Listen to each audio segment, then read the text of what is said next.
Doctor Babasaheb Ambedkar जयंती सेंदूर वाफे येथे साजरी करण्यात आली।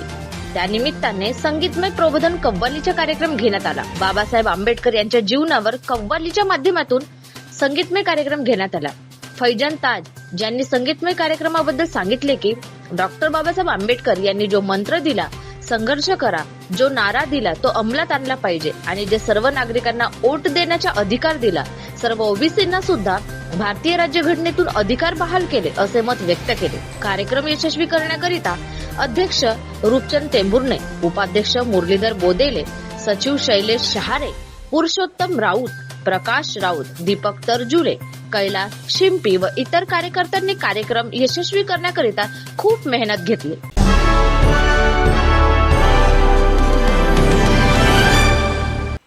आज या विहारामध्ये अशाच प्रकारचे काही उपक्रम दरवर्षी घेतले जातात। या विहारामध्ये लहान मुलांचे अभ्यासिका वर्ग घेतले जातात, तसेच काही आरोग्य तपासणी शिबिर सुद्धा इथं विहारामध्ये लावले जातात। विहार लहान असलं तरी इथे या विहारामध्ये लग्न कार्य सुद्धा पार पाडले जातात। बरेच विविध कार्यक्रम उपक्रम इथं राबवले जातात या विहारामध्ये। हा विहार फार जुना आहे, याला 50-60 वर्षे होत आहे। त्यामुळे या विहारात आता काही अडचणी निर्माण झाल्या आहेत। हा विहार जुना असल्यामुळे याचा स्लॅब जे आहे ते जीर्ण झालेला आहे आणि त्यामुळे पावसाळ्यामध्ये या स्लॅबमधून पाणी झिरपतो। दुसरं असं की विहार चौकात आहे, अतिशय महत्त्वाचे विहार आहे, परंतु या विहारामध्ये प्रसाधनगृह नाही आहे, प्रसाधनगृहाचा अभाव आहे। त्यामुळे स्त्रियांना पुरुषांना प्रसाधनगृह अतिशय आवश्यक आहे। असे काही अडचणी आहेत आणि समितीकडे निधी उपलब्ध नाही आहे, त्यामुळे हे काम होऊ शकले नाही। परंतु आपल्या सहकार्यातून काही निधी जर मिळाला विहाराला तर ही कामं पूर्ण करता येतील आणि विहारामध्ये सोय करता येईल। हे 135वी जयंती भारतीय घटनेचे शिल्पकार डॉक्टर बाबासाहेब आंबेडकर या निमित्त इथं या विहारात या चौकामध्ये प्रबोधनकार फैजान ताज यांचं प्रबोधनात्मक कव्वालीचा कार्यक्रम आयोजित केलेला आहे। आपण सर्व मंडळींनी अतिशय शांतपणे ऐकून याच्यातून चांगला बोध घेण्याचा प्रयत्न कराल अशी आपणाकडून या समितीला अपेक्षा आहे। धन्यवाद। फैजान खान, फैजान ताज यांचा प्रोग्राम पाहण्यासाठी आलेले आहेत। निश्चितच त्यांचं सादरीकरण, त्यांचं नाव ह्या ठिकाणी त्यांची ख्याती काय असेल ह्या कार्यक्रमाच्या निमित्तानं लक्षात येते। डॉक्टर बाबासाहेब आंबेडकरांविषयी काय बोलावं, जेवढं बोललं तेवढं कमीच आहे। खरं तर डॉक्टर बाबासाहेब आंबेडकर आणि संविधान ह्या दोन एकामेकाला पूरक गोष्टी आहेत आणि निश्चितच संविधान आहे म्हणून तुम्ही आम्ही इथं चांगल्या प्रकारे दिसतोय। आज इथं महिला मंडळी मोठ्या संख्येने दिसत आहेत, ते सुद्धा संविधानाचाच एक भाग आहे। आपल्याला माहित आहे बाबासाहेब नेहमी म्हणायचे, शिका, संघटित व्हा, संघर्ष करा। हे जे ब्रीद वाक्य त्यांचं होतं की ज्या वाक्यातून एक प्रेरणा, एक नवीन ऊर्जा सर्व समाजाला देण्याचं काम ह्या ठिकाणी बाबासाहेबांनी निश्चितच केलेलं आहे आणि एक समता प्रस्थापित करण्याचं काम संपूर्ण समाजांमध्ये कुठलाही जातीभेद नसावा हा दृष्टिकोन ठेवून एक समतेचा महामार्ग दाखवण्याचं काम सुद्धा तत्कालीन आपल्या भारतरत्न डॉक्टर बाबासाहेब आंबेडकरांनी तुम्हा आम्हा सर्वांना दिलं आहे। निश्चितच त्यांचं कार्य अजरामर आहे, प्रेरणादायी आहे आणि निश्चितच जिथपर्यंत आपला ह्या क्षितिजावर सूर्य असेल तिथपर्यंत आपल्या बाबासाहेबांचं नाव ह्या ठिकाणी अजरामर राहील एवढंच ह्या ठिकाणी बोलणारे अनेक मान्यवर इथं उपस्थित आहेत। मला इथं बोलण्याची संधी दिली संपूर्ण इथल्या आयोजकांचा मी पुनश्च एकदा धन्यवाद मानतो। जय हिंद, जय भीम, जय भारत। आज डॉक्टर बाबासाहेब आंबेडकर जयंती निमित्ताने आज कव्वालीचा प्रोग्राम इथे ठेवलेला आहे। डॉक्टर बाबासाहेबांची महती खूप आहे। डॉक्टर बाबासाहेबांमुळे आपण इथे उभे राहू शकत आहोत. त्यांनी समान हक्क कायदा हा सर्वांना लागू केला आहे संविधानाद्वारे. डॉक्टर बाबासाहेबांनी हे शिक्षणाद्वारे हे सगळं मिळवलेलं आहे. त्यांनी 18 तास अभ्यास करून ही बॅरिस्टर पदवी मिळवलेली आहे. डॉक्टर बाबासाहेब यांचा जन्म एका गरीब कुटुंबामध्ये झाला.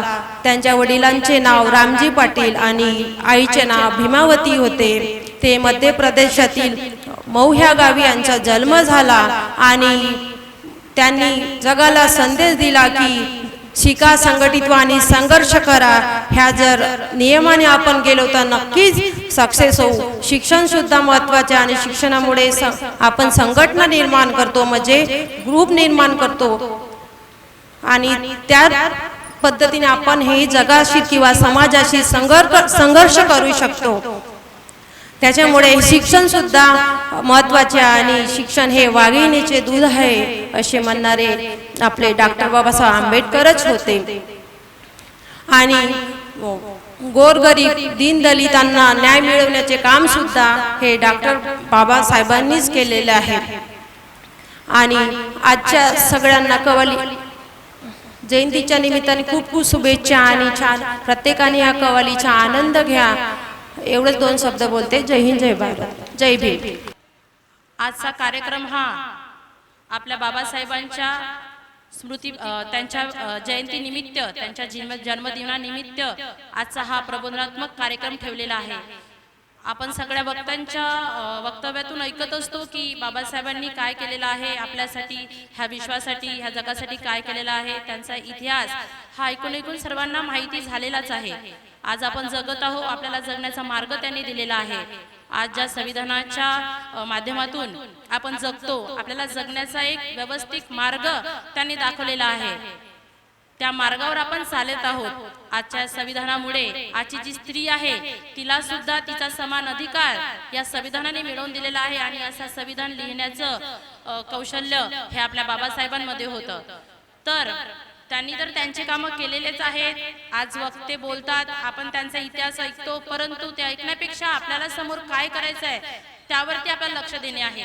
की बाबासाहेबांनी तर एवढं केलं, म्हणतात ना विश्वरत्न, असे रत्न पुन्हा पुन्हा होत नाही. खरंच ते एक रत्नच होते की असे रत्न जन्माला येतात आणि समाजासाठी असं काही करून जातात की ते आपल्यासाठी देव बनतात. परंतु आपल्याला खूप काही करायचं नाहीये, पण त्यांच्यातलं थोडंसं काही आपण करू शकलो तर खरंच ती आपली त्यांच्यासाठी, त्यांच्या ह्या स्मृतीनिमित्त म्हणा किंवा त्यांच्या ज्या आपण आठवणींमध्ये हे कार्यक्रम करतो त्याच्या बदल्यामध्ये ती देण होईल. तर त्यांनी जो शिक्षणाचा एक मूलभूत अधिकार आपल्याला दिलेला आहे त्यासाठी सर्वांनी खरंच सरांनी सांगितलं, पडोले सरांनी, की आम्ही बौद्धविहारामध्ये मुलांना शिकवतो, म्हणजे अभ्यासिका पण त्यांनी या बौद्धविहारामध्ये ते भरवितात. परंतु त्यांना खूप अडथळे, खूप समस्यांना सामोरे जावं लागते. खूप गळतो म्हणतात स्लॅब वगैरे, त्यांनी आम्हाला ही समस्या सांगितलेली आहे. आणि सर त्याच्यावर सुद्धा आपला ह्या वर्षभरामध्ये त्याच्यावरच्या उपाययोजना होऊन जातील. परंतु सर्वांनी त्या विषयाकडे लक्ष दिलं पाहिजे की आपल्या मुलांना खरंच अभ्यासिकेमध्ये पाठवलं पाहिजे, त्यांच्या शिक्षणाकडे लक्ष दिलं पाहिजे. हीच आपली ह्या जयंतीनिमित्त बाबासाहेबांना शुभेच्छा होईल की त्यांना वाटेल की आपण जो मार्ग यांना दाखवून आलेला आहोत त्या मार्गावर माझे उपासक चालत आहेत हे पाहून त्यांना खरंच आनंद होईल. तरी समाजाला सांगायचं एवढंच आहे की करून गेले ते करून गेले, परंतु आता आपलं काम आहे की आपल्याला थोडं काही करायचं आहे. मला सुद्धा एवढंच बोलायचं आहे की मला सुद्धा आपण सर्वांनी माझ्यावर विश्वास दाखवला आणि मला पुन्हा नेतृत्व दिलं माझ्यातल्या चुका विसरून. कारण की सगळा जण पूर्ण नसतोच, काहीतरी चुका काहीतरी माझ्यामध्ये असतीलच, म्हणून काहींना मी नकोच होती, परंतु काहींनी मला माझ्यामधले काहीतरी चांगलं असेल म्हणून मला ते पाहून मला निवडून आणलं आणि आपल्या समोर उभं केलं. तर मला सुद्धा एवढंच असं वाटते की या जयंतीच्या निमित्त की मला सुद्धा बाबासाहेबांनी कुठेतरी चांगले काम करण्याची स्फूर्ती आणि चांगल्या मार्गावर राहण्याची मला आशीर्वाद द्यावा एवढं बोलते. आणि आजच्या या कार्यक्रमामध्ये मला आयोजकांनी बोलवलं, अध्यक्षस्थान दिलं, माझा मान सन्मान केला, यासाठी मी त्यांचे धन्यवाद करते. कारण की कार्यक्रम आपल्याला लवकर सुरू करायचा आहे, जास्त वेळेची आपल्याला परवानगी मिळाली नसल्यामुळे मोजकं बोलून आजचं मी माझे 2 शब्द बंद करते. जय भीम. दिनांक 21 April 14 April doctor Babasaheb Ambedkar यांची जयंती आणि त्यांच्या जयंतीनिमित्त ह्या ठिकाणी समाज प्रबोधन असा कार्यक्रम कव्वाल फैजान ताज यांचा घेतलेला आहे. त्यांची ह्या ठिकाणी हजेरी लागलेली आहे, ते बाजूलाच हजर आहेत आणि आम्ही कार्यक्रम आटोपता घेत आहोत. आणि आमच्या ह्या शुभ प्रसंगी आपल्याला कार्यक्रमाला आवर्जून लाभलेले आपल्या नगर परिषदेचे अध्यक्ष मॅडम मान्य देवश्रीताई कापगते, तसेच उपाध्यक्ष रोहिणीताई मुंगुलमारे, माजी नगराध्यक्ष धन्वंतरताई राऊत, रविभाऊ परशुरामकर, मनीषभाऊ कापगते, राधेश्यामजी मुंगबोडे, कुणालभाऊ राऊत, प्रमोदजी मेश्राम, भीमरावजी राऊत, पंकजजी मुंगुलमारे, मीनाताई लांजेवार, राजकुमारजी पोगडे, हे हुसनजी मुंगुलमारे आणि इतर सर्वजण आपण ह्या ठिकाणी उपस्थित झाला. ज्यांचे चुकीनं नाव राहिले असतील त्यांचे पण ह्या ठिकाणी स्वागत. आणि आपण सर्वजण इथं उपस्थित राहिला त्याबद्दल आपल्या सर्वांचं मनपूर्वक अदब.